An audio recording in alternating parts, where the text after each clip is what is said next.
Well, good evening, everyone. Welcome to our event on the Green Free Market Transformation. I'm Cristina Talaco, the Chair of Coalition Conservation. We are a not-for-profit that advocates for economically viable and market-based solutions to tackle climate change in line with conservative values. I'd like to start by acknowledging the traditional owners of country throughout Australia, paying my respects to their elders, past, present, and emerging. Now, tonight's event is brought to you by our youth arm, the Youth for Conservation, or Y4C, which is formed by a very passionate group of young people who care about the environment.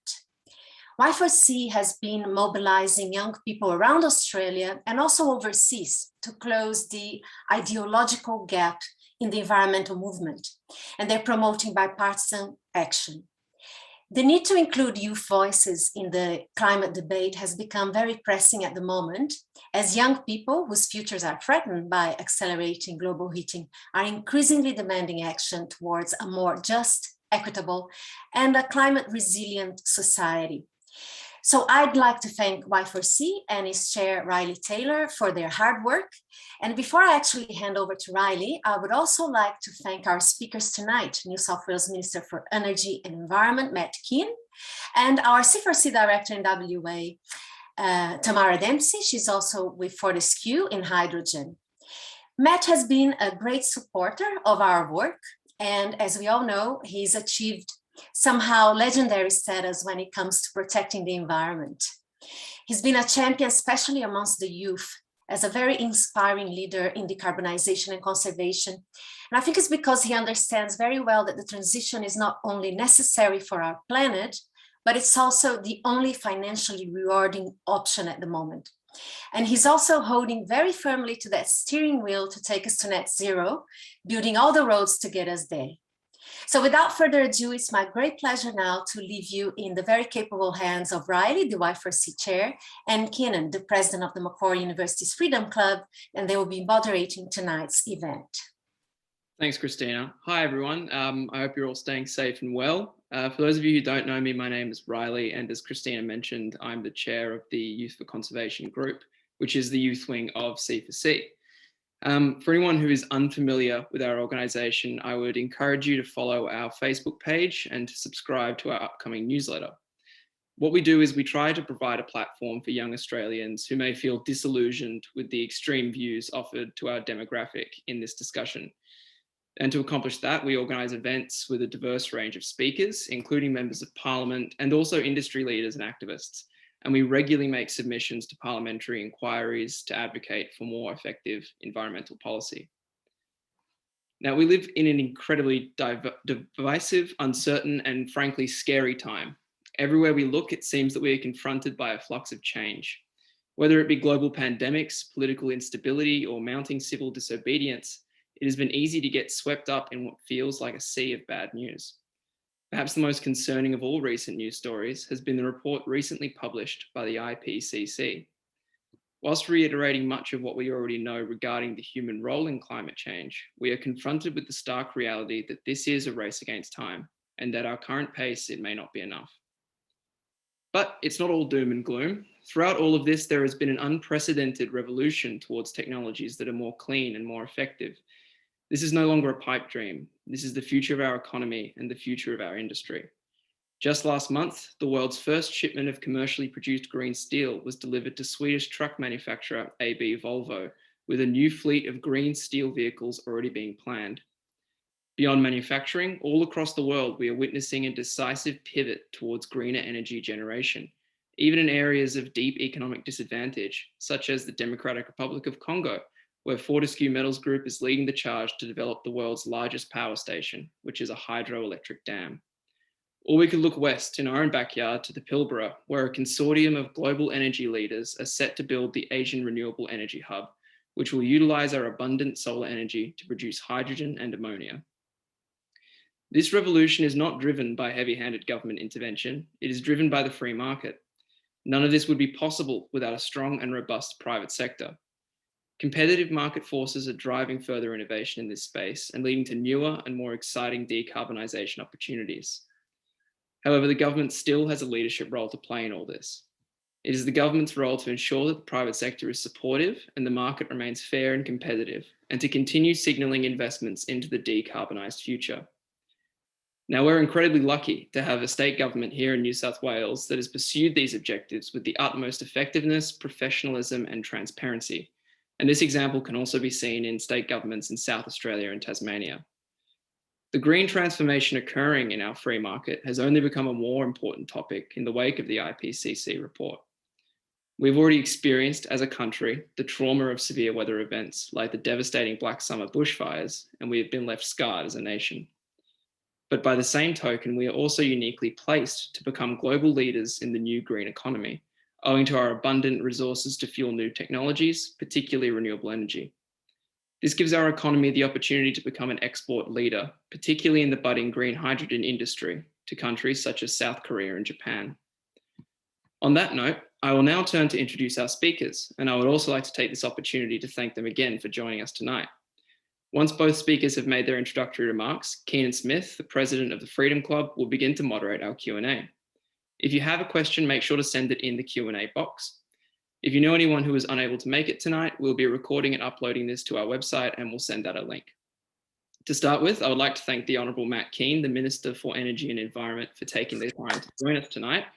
The Minister has been a leading advocate within the government for energy innovation and emissions reduction, and I would now like to give him the floor.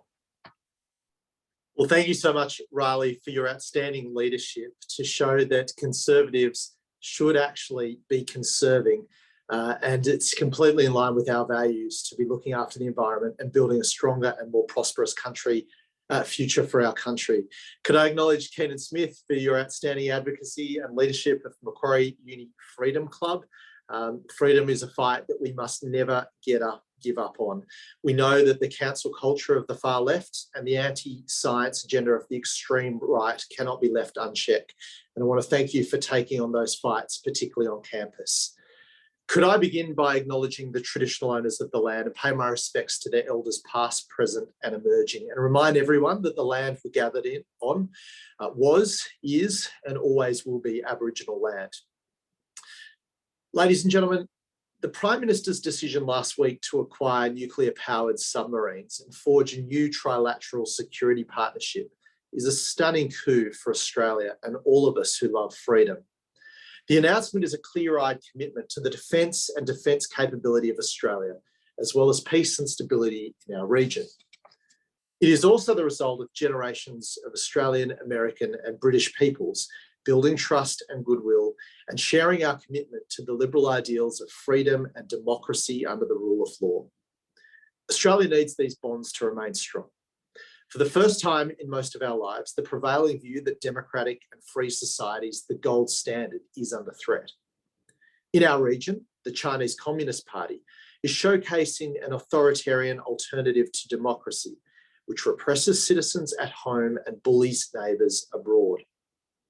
Australia should welcome a prosperous China. The rise of hundreds of millions of Chinese out of poverty is something that we should all celebrate. But we must also stand up for our belief in plurality, freedom, markets, and the rule of law and democracy. This is a generational challenge to democracy as the template for government. It is also a challenge that will require the collaboration and commitment of freedom-loving people, not just at the Macquarie Uni Liberal Club, but right around the world for us all to meet. Alliances with friends who share common interests and common values will be central to that endeavour. And we here in Australia have no greater friends than in the United States and United Kingdom. But the geopolitical situation is not the only challenge to our way of life. Whereas the rise of authoritarianism challenges our freedom, the changing climate challenges our way of life and our economic prosperity. Climate change is already making an impact. As Riley said, over the last 3 years, New South Wales farmers have struggled through the worst drought on record. Regional communities have had to have their water trucked in because their dams had run dry. Sydney-siders have seen their city choked in weeks of smoke. And Australians have had to run to the beach, not to enjoy the summer, but to escape bushfire. In the same way that we have a mutual interest with our friends and allies to stand up for our shared freedoms, values, and security, We have a mutual interest in jointly taking action to protect our prosperity and way of life in a changing climate. Our devastating bushfires and drought are currently being repeated in the United States and Canada, while Europe just experienced the worst floods in living memory. Earlier this year, the US intelligence community released its annual threat assessment, ascribing risks to the economy, heightened political volatility, human displacement, and new geopolitical competitions to the effects of climate change. The UN's International Panel on Climate Change has made it clear that we need to reduce our emissions to net zero by 2050, and preferably before that, to protect our planet and our way of life.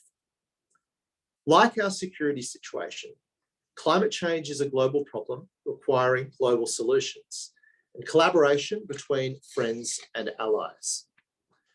Now, Boris Johnson and Joe Biden are from differing sides of the political aisle, but have joined forces to lift global ambitions for the decarbonisation of our planet. With Joe Biden in the White House, today, 70% of Australia's two-way trade will be with countries that aim to achieve net zero emissions by 2050. We can and should join with our AUKUS friends to lead the world on climate change. Australia is one of the best placed countries to help the world decarbonise. Mining the minerals needed to build a zero carbon economy, iron ore, lithium, copper and nickel, can help drive the next Australian mining boom. We have also some of the best renewable energy resources anywhere on the planet, which can help provide our trading partners with the clean fuels like hydrogen and the materials that they will need to get to net zero emissions by 2050. One project right here in New South Wales illustrates the potential that we've got, the economic potential that is. Our first renewable energy zone in the New England was recently just released, and there were 80 registrations of interest to participate in that, totaling 34 gigawatts. That's 34,000 megawatts of new electricity generation capacity from potential renewable energy projects. That was 4 times oversubscribed of our 8 gigawatt target. This renewable energy zone is expected to deliver $10.7 billion of investment into rural and regional New South Wales, create around 830 operational jobs and 1,250 construction jobs annually, and provide landowners with billions of dollars of new income streams. This is a microcosm of the opportunity that Australia should seize at scale. We can be both a renewable energy superpower and an economic powerhouse. That's what's at stake here. Now, the next round of international climate talks in Glasgow will be in November, and they're shaping up to be a generational moment for Australia. As we've witnessed in the Prime Minister's defence of our sovereignty, our reputation matters. The international community is on a clear trajectory on climate and emissions reduction policy. Our most trusted friends and allies and AUKUS partners are leading by example. We should join them in rising to the challenge and lean into the moment to both fortify our standing as a good corporate citizen and fuel our economic prospects for the decades ahead, and help form a coalition of countries for responsible and decisive action on climate change. Doing so will reinforce that free societies are not only the path to individual liberty, but the only responsible stewards of prosperity, security, and common aspirations. In doing so, we will show that democracy and Australia is up to meeting the challenge of our time. Thank you very much. Thank you for that, Minister. I would now like to introduce our next speaker, Tamahra Dempsey. Tamahra has been an industry leader in the commercial hydrogen space and has been working in this innovative area within Fortescue Metals Group, and has extensive experience working within the mining and renewable industries. Tamahra, thank you for joining us tonight. Thank you, Riley, and thank you, Minister. That was really fascinating to listen to, and I absolutely agree with your comments. So today, it's a pleasure to be joining you all this evening, or good afternoon, from Perth. Today, I'll be giving a little bit of an insight into what we're doing here on behalf of Fortescue Future Industries to lead the green free market transformation from an industry perspective, and what we might think the path forward looks like. So to do that, I'll just share my screen. So hopefully you can all see some lovely bright slides now. So firstly, of course, the disclaimer is the presentation does contain forward-looking statements. So Fortescue is a leader in the iron ore industry. That's what we're most well known for. We have assets, very successful iron ore assets across the Pilbara here in Western Australia. However, on our current trajectory, we're predicting to consume up to 1 billion litres of diesel per annum if no remedial action is taken. This was identified by our chairman, Andrew Forrest, many years ago, and was one of the instigators into knowing that action had to be taken now. And that situation isn't unique to Fortescue. As we know, that's across all heavy industry in consuming of diesel. So the company is actually quite young considering what we've achieved. We were founded in 2003. Fortescue became more focused on hydrogen more recently in 2018 when we announced our landmark partnership with CSIRO that is still ongoing now. And we've more recently become focused on renewable green hydrogen, as we believe it's the cleanest source of energy in the world and has the potential to replace up to 3/4 of global emissions if we improve the technology we currently have globally and have the ability to scale hydrogen commercially. So at Fortescue, we're currently advancing projects across Australia, including in the Pilbara and in Tasmania, to build large-scale renewable energy and green hydrogen production capacity. In addition to this, we're also assessing a portfolio of different types of renewable energies, such as hydropower, geothermal power, wind and solar assets all around the world. Already, Fortescue has identified projects in renewable energy and green hydrogen projects that could lead to up to 300 gigawatts of power. So that's an absolutely phenomenal number. It's categorically what we need to actually lead this transformation in energy. So at Fortescue, we believe that the major steel, truck, train, ship and mobile plant industries can be operated with renewable, environmentally friendly energy. There's no need for them to be operated under diesel. Our green team has been successful in actually testing combustion of ammonia in locomotive fuel with a pathway to achieve completely renewable green fuel in trains, in large trains that we're using across the Pilbara and of course are used all over the world. We have also completed the design and construction of a combustion testing device for large ship engines with pilot test work underway and a pathway to achieve completely renewable green shipping fuel, which is a phenomenal achievement. Our team has also finalised the design of a next generation ore carrier that will consume renewable green ammonia and has been successfully testing battery cells that will be used on Fortescue haul trucks as well. In addition to this, we've designed and constructed a hydrogen powered haul truck for technology demonstration and there's systems testing underway. If you actually have a look on our LinkedIn page today, there's a beautiful photo of it.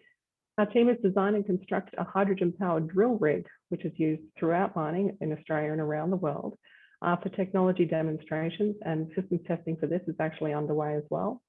And finally, we celebrated successful production of high purity green iron ore, and high purity is more than 97% purity, so extremely high, from Fortescue ores. And that was done at low temperature in a continuous flow process. So these initiatives, they're just the examples of some of the things we're working on here at Fortescue. And they've all been tested using commercial scale equipment to prove that the demand for direct green electricity, green hydrogen and green ammonia could one day be as large as the fossil fuel industry, so we believe. And there's just a few of our stats there. Very impressive. But this isn't just an Australian-centric mission, although we believe Australia can certainly lead it. So Fortescue, through FFI, Fortescue Future Industries, is studying and optimising a portfolio of hydropower, geothermal, wind and solar resources all around the world. As you can see on the map, we've got sites targeted in North America, Latin America, Europe, the Middle East, North Africa, Africa, Central Asia, Russia, Southeast Asia, Australia and New Zealand. And as highlighted earlier, that even includes the DRC, which is one of the potentially largest projects globally. So our vision is very ambitious, which is the Fortescue way, is to make green hydrogen the most traded seaborne energy commodity in the world. So our aim is to actually produce over 15 million tonnes of green hydrogen by 2030, which is not that far away. So what does the future actually look like? Zero emissions energy needs to be available at an industrial global scale and at a price that's competitive with fossil fuels. That's the reality. Our vision is to make renewable green hydrogen, as that's what we said, the most globally traded seaborne energy commodity in the world. We know there's many key markets for green hydrogen in the coming decade, and we see that as a really exciting opportunity for us to participate in being at the forefront of developing that export market, as well as decarbonising our own assets here at home. And I'll hand back over to Riley. Thank you for that. I will actually hand over now to Kean to moderate the Q&A. All right, so after a nice little farrago of handovers, we're straight into the cross-examination. Look, before we do, I thought we'd just quickly go through the sort of simple question about, well, it's not really simple, but a question about hydrogen. So in 2003, George Bush, of all people, came out with a $1.5 billion plan for the development of hydrogen energy. So I guess the crux of this question for both of our panelists here is, there actually has been quite a long history of hydrogen being touted as a future energy source. What has sort of conduced the change that has turned this from being talk to being something that is tangible? I mean, obviously, with what Tamahra just said, there's immense commercial potential. So what are the factors that have changed that over the past 10 to 15 years? Tamahra, do you want me to have a shot at that? Oh, sure, Minister, please. So I think, firstly, obviously, the move towards net zero has turbocharged the move towards hydrogen. So as I said, 70% of Australia's two-way trade has committed to net zero emissions. 50% of the world's GDP is generated in countries that have committed to net zero emissions. So we know that we can use renewables to deliver clean electricity, but replacing molecules like diesel, like gas, is a lot harder, and that's where hydrogen comes in. So that's effectively stored renewables, if it's green hydrogen, that is. So I think, firstly, policy changes around the world are driving a movement towards cleaner alternative fuels like hydrogen. The second thing is the economics. The economics of hydrogen are coming down the cost curve dramatically, and it's thought that they'll be at a price point soon to be competitive with fossil fuels. It's believed that hydrogen is already cost competitive with fossil fuels for heavy vehicles. So that's heavy vehicle transport. And it's probably a couple of years off being a similar price point to using natural gas, for example. So as the technology continues to evolve around renewables, around electrolyzers, around transmission infrastructure and things like that, the cost of hydrogen will keep coming down the cost curve, and the uptake of hydrogen will come on the back of that and government policy around the globe. So I think they're the two main inputs. Yeah, I absolutely echo those comments, Minister. What we really need to keep coming back to is hydrogen is actually the most common element in existence, and by virtue of that, there's no competitor technology-wise that can replace or even rival hydrogen as being our potential partner in managing this energy transition. What's really changed, I think, hydrogen is not new. The Haber-Bosch method that's used in electrolyzers for the production of hydrogen has been around for an exceptionally long time. But what's certainly changed, in addition to the policy, as the Minister outlined, is the technologies to actually scale hydrogen. And as that is bringing down the cost, the technologies and the methods and the ability to bring that across continents through sea travel, through all sorts of those different methods that I just outlined that we're looking at doing now in very recent adjustments to heavy industry, is making hydrogen much more accessible in ways that it previously wasn't. Yeah, very good. And I guess building off that particular question, what sort of role does hydrogen have to play in decarbonising the steel industry? Because obviously there's been some advances in that area. Maybe, Tamahra, you could elaborate on that more with the work that Fortescue and our good friend Twiggy has been up to with that. Absolutely. Well, there's different parts of that question, actually. So green steel as one commodity in itself, as I said, we've been trialling at Fortescue very successfully in creating green steel at purities of above that 97th percentile. So there's the creation of green steel, and then there's the support of the heavy industry that actually surrounds green steel. So the factories that are producing it, the shipping channels that support it, both to and fro. And hydrogen we see as playing a critical part in that, because as I also highlighted with the potential of 1 billion litres production in diesel, the production of steel in the iron ore context is one of our major producers of carbon. So if we're working at it from both ends, if we're decarbonising our operations, so we're not creating the emissions in the first place, and then on the other end as well, so when we're actually creating the steel, we're creating a green steel product, then it's win-win. Could I just jump in as well and say that there is a pathway to create green steel using hydrogen. It's kind of hasn't been proved up at scale yet, but there are a lot of people looking at that. And let me tell you why that's so important. Steel manufacturing in New South Wales is the lifeblood of the Illawarra. So the BlueScope smelter down there is home to about 2,000 jobs. That's direct jobs. And then you've got all the spin-off industries that rely on that steel manufacturer down there. So in a world where the steel price is very competitive, if you're looking at, if those big markets that purchase our steel and underwrite the prosperity of that region are starting to put in place carbon tariffs, for example, then that will potentially see the closure of the steel industry in New South Wales, and that will be devastating for the Illawarra.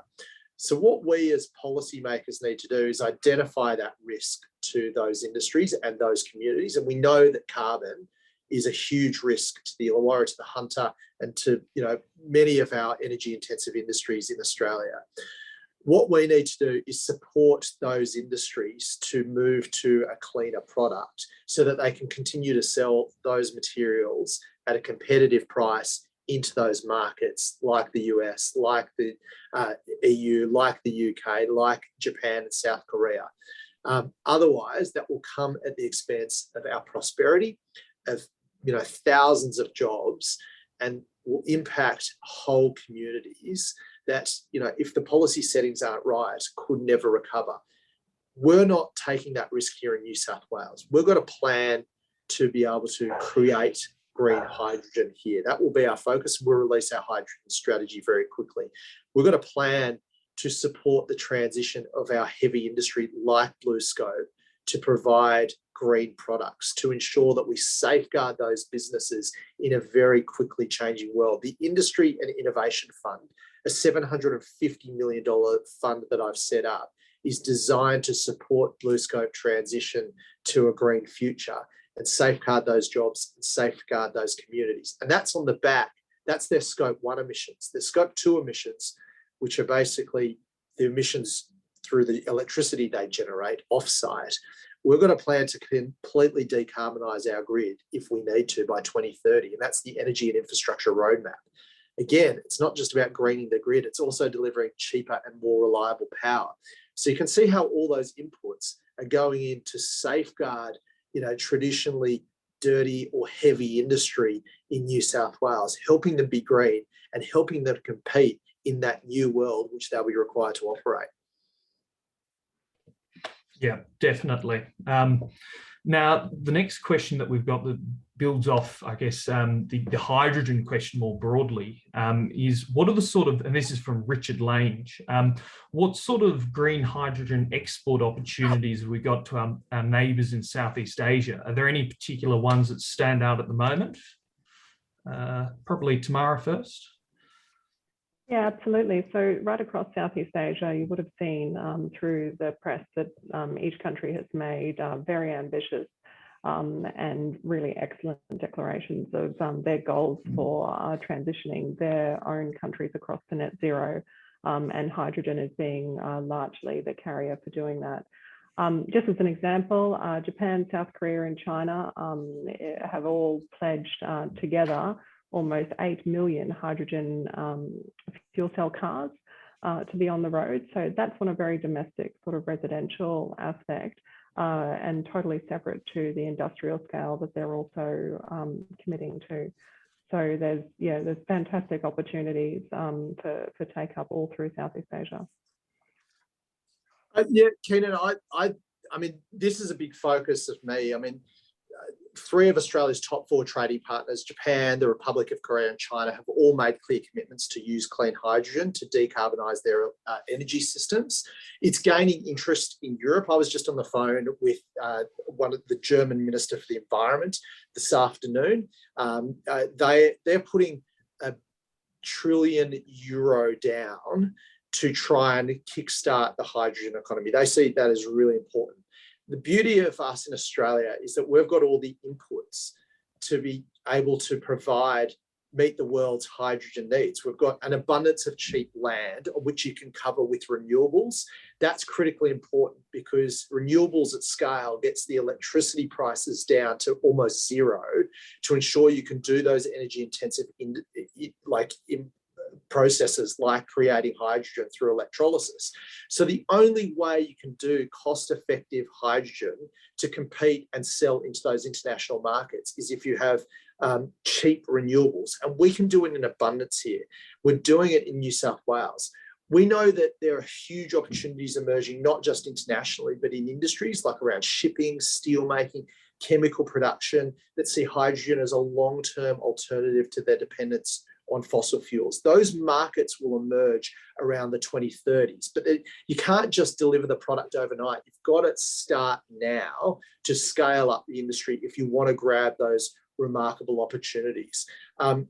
We know that the costs are coming down. So to make a hydrogen fuel cell, the cost of that has fallen by about 60% since about 2006. And with foreseeable technology improvements and high manufacturing volumes, it's anticipated that the cost will continue to fall. So that's the technology that everyone will be able to do. What they won't be able to do is have the electricity generated at the low prices that we can because of our energy, our abundance of renewables, which gives us a competitive advantage. So these markets will be opening up. They'll be huge. It's forecast they'll be bigger than LNG and coal exports that currently generate proceeds to Australia. So if we can just grab a slice of that action, we will be creating jobs, driving investment, and turbocharging the next generation's prosperity like they've never seen before. So it's too big an opportunity to miss. And these people that are going on about, renewables, we can't do it, they are basically stymieing the great chance to underwrite a wave of prosperity like we've never seen. They are crazy and we need to push past them. Absolutely. If I can echo the Minister's comments there about the scale of the opportunity, perhaps one of the biggest barriers to that opportunity at the moment is the ability to actually transport hydrogen at scale into Southeast Asia by sea. So there's of course different carriers for hydrogen, and green ammonia is very readily transportable. But one of the newer technologies, this answers the previous question about what's making hydrogen different now compared to 30 years ago, is the ability to actually transport very dense hydrogen, such as liquid hydrogen, by sea. So it needs to be transported cryogenically at very, very low temperatures. And those technologies are coming about very recently. There's a pilot project that's underway at the moment. And once the ability to transport internationally by sea and by volume starts to open up, which the forecasts certainly are that it will in the coming years, then that again will bring another huge gateway into those markets because they just don't have the ability to produce it at scale, produce the energy at scale, because they don't have the land resources to it. So Australia is really uniquely positioned to do that. I guess the most impressive part in all of this, of course, is people that go on about natural gas and the role that has to play. How much these sorts of technologies, like being able to compress and liquefy hydrogen for export opportunities, will have to play in the export market. Moving on to how government and the private sector can work together, we have a question from Robert Bullen saying, how have public-private project partnerships contributed to the market shift towards greener energy? So I guess it's obviously a question to start with the Minister. Well, I think, I mean, the private sector has really led government in this space for a while now, and what's motivated them is the economics. I mean, you know, coal can't get out of bed for anything less than sort of, you know, $55 per megawatt hour. There's times of the day where renewables are producing the same electrons for zero cost. So, I mean, it's no accident that companies like AGL and Origin Energy just posted huge losses. I think AGL posted a $3 billion loss this financial reporting season. It's because their coal assets are taking water every day of the week. They're getting smashed by renewables. So the private sector is really, you know, following the market here, I guess. And the government needs to put in place the policy settings that will ensure that we do have a smooth transition. I mean, one of the great concerns I have at the moment is the existing coal-fired power stations, because they're so uneconomic that the directors or owners of those assets just say, we're going to turn them off. You know, we're not losing our shareholders' money. So they turn off their kit before we build the replacement infrastructure, then we've got a massive problem around the reliability of our electricity system. So we do need to have a mechanism whereby the private sector and the government work together to ensure that no one's left behind and that we manage this for everyone's benefit. And that's exactly what we're doing in New South Wales. We're not putting in place these policies because we're woke greenies. We're putting in place these policies because we're economically rational. We want to ensure that we deliver cheap and reliable electricity that's also clean to enable our industry to be able to compete in a very rapidly changing environment. So, of course, the private sector has a role to play, as does government, and a Liberal government should always be working with the private sector to support us building a stronger and more prosperous country. Maybe just jumping in before we go to Tamahra, do you mind, Minister, giving an example where government perhaps has worked with the private sector, particularly with that crucial area of stabilising the electricity market? Is there one where perhaps the government has been able to cooperate with the private sector to get that security? I'm thinking maybe in the field of batteries or something like that. Yeah, well, I mean, as I said in my speech, the renewable energy zones that the government has adopted as its energy policy, we've put them out to tender recently. The renewable energy zone up in the New England, we asked for 8 gigawatts of electricity, 8,000 megawatts. That's that's almost 3-4 times the size of the Liddell coal-fired power station. I know people on the call will know that. It's quite topical. So it's a lot of electricity going to the system. And we were oversubscribed 4 times. We got 34 gigawatts of interest. I mean, it's absolutely huge. Not government issuing a fiat saying, go and build this stuff, saying government said, here's the rules, you're going to have certainty. And guess what? Capital is flowing in. I mean, the 8 gigawatts alone is worth $10.7 billion. That will largely be invested in rural and regional New South Wales, creating jobs, turbocharging those economies. So the level of interest, if you multiply that by 4, $40 billion worth of private capital coming into New South Wales, what other government policy has driven that? I mean, again, this is not some socialist left-wing green agenda. This is a capitalist, pro-market, pro-business agenda. And look, the market is responding. Anything to add, Tamahra? Yeah, for sure. It's no secret that almost every major business around the world has committed to being net zero by at least 2050, if not 2040, or even more ambitious than that, or in Fortescue's case, 2030, which is very ambitious. Governments around the world can't combat climate change alone. It needs to be an effort between industry, between government and between community, all working together to create what is effectively a whole new export market for Australia, because it will affect everybody. We see the role of government in helping private industry and vice versa, and that there needs to be that really clear and efficient approval pathway to support that investment into major projects, because without that, it slows the progress, and Australia just can't capitalise on that opportunity with the speed that we really need to.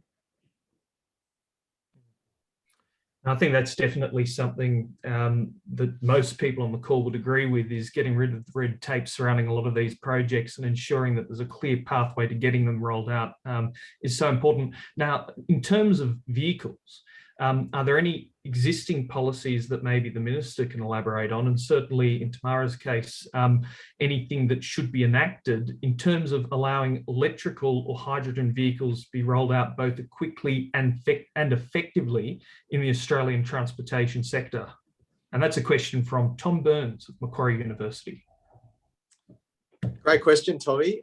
Look, we've just announced our electric vehicle strategy in New South Wales, and we think the market will probably head towards electric rather than hydrogen.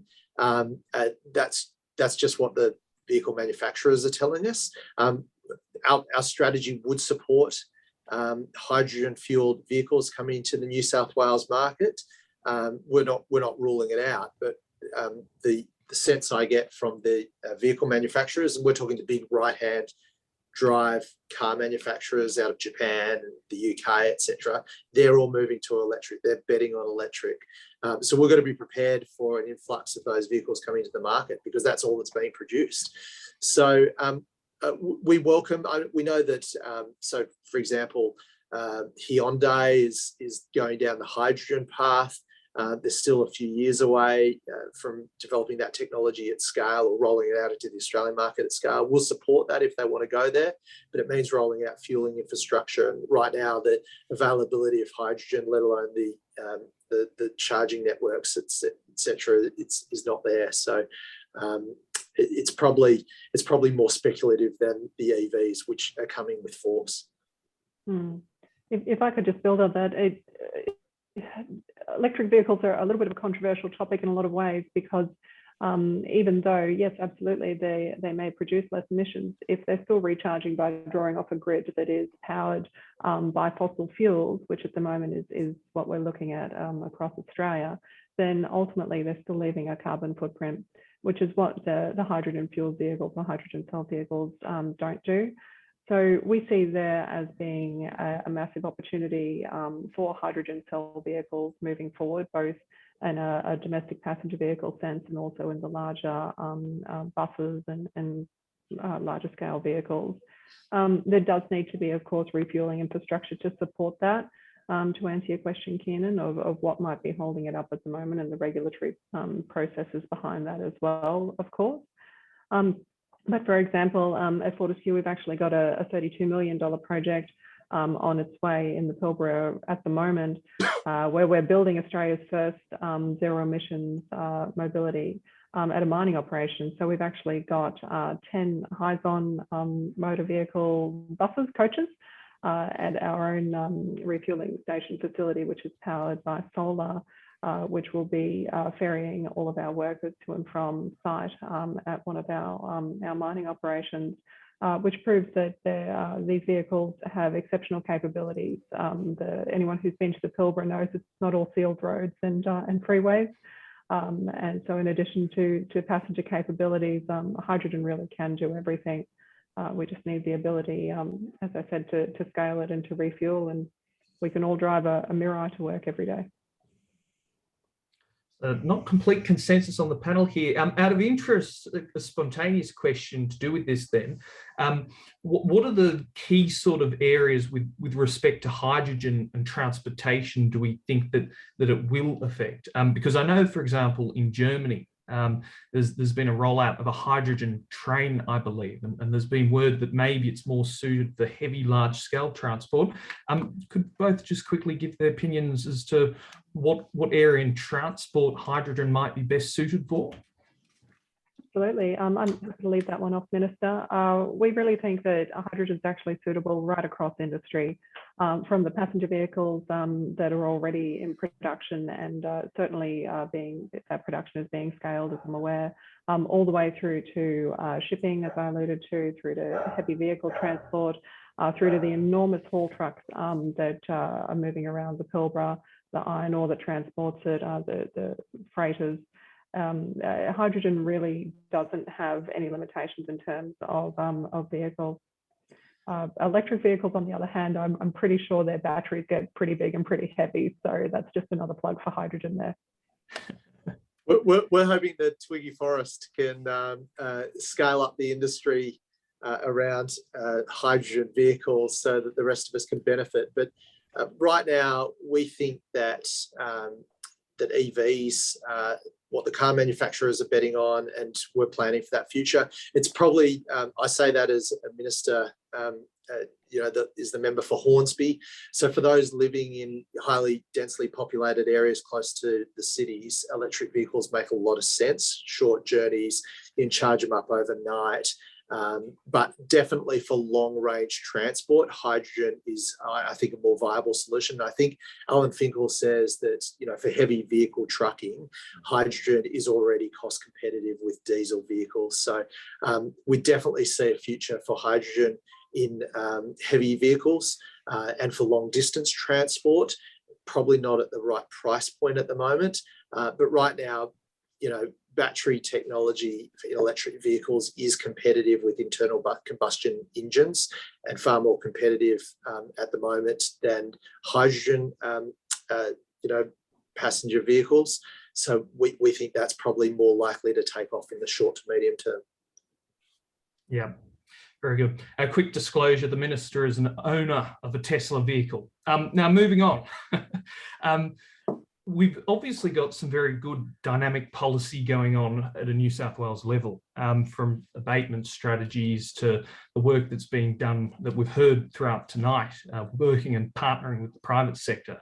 I guess this is a question from an anonymous attendee, but how do we translate these excellent policies that we've got going on at New South Wales with respect to renewable policy and climate action to a national policy level? Are there particular things that we should be pushing further?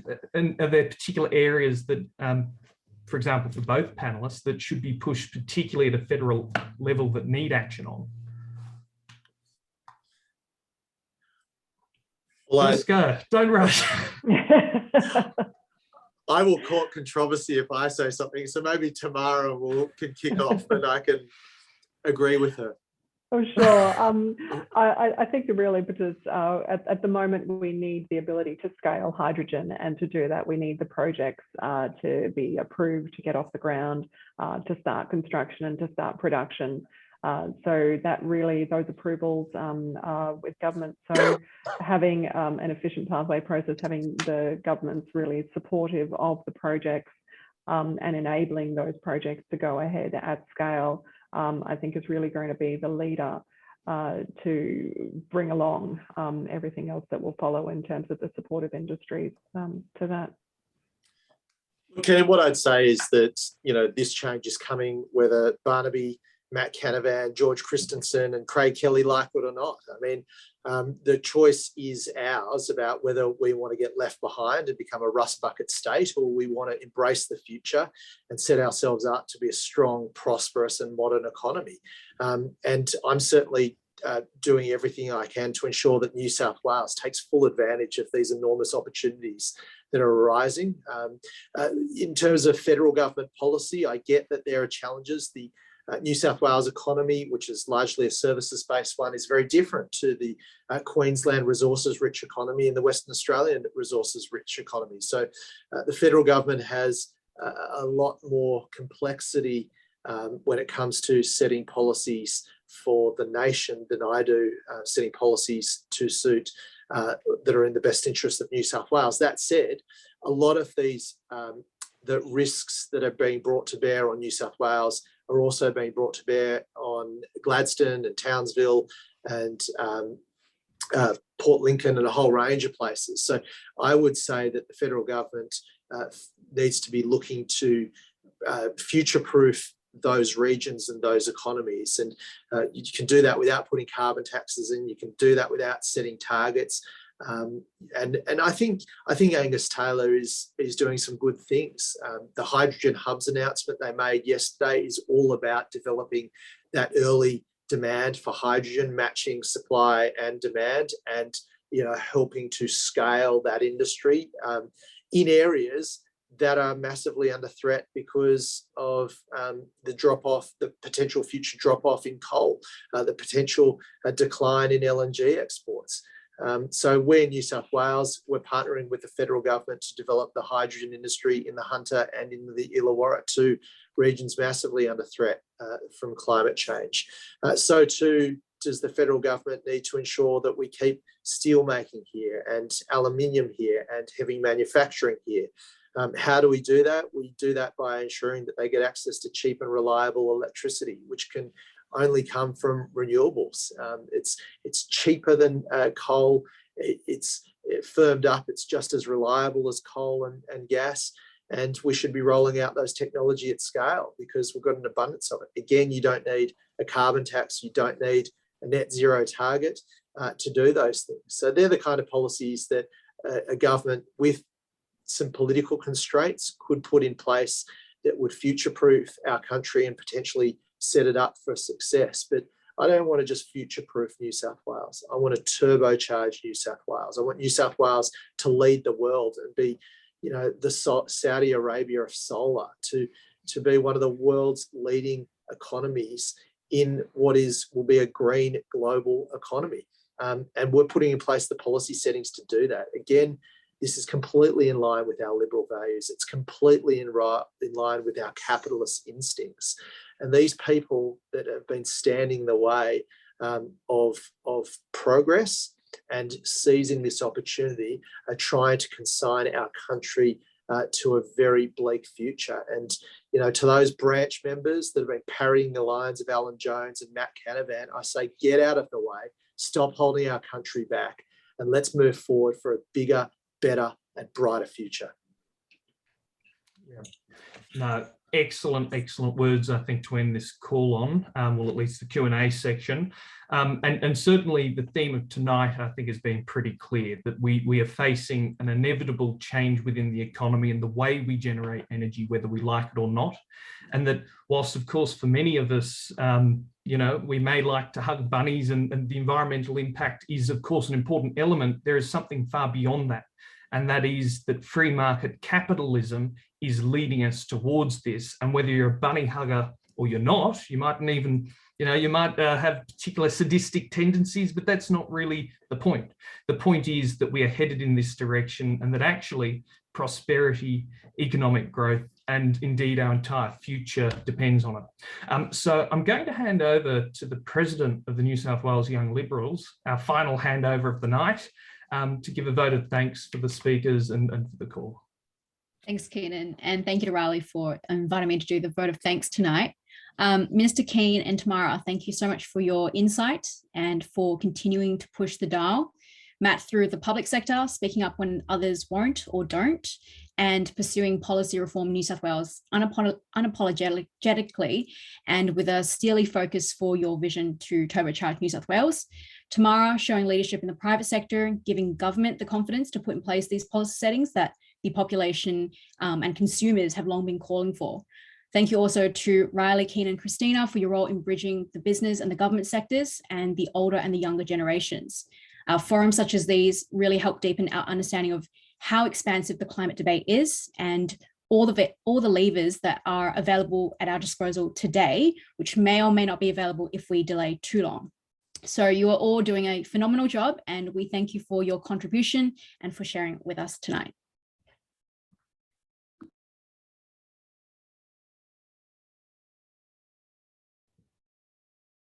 Now.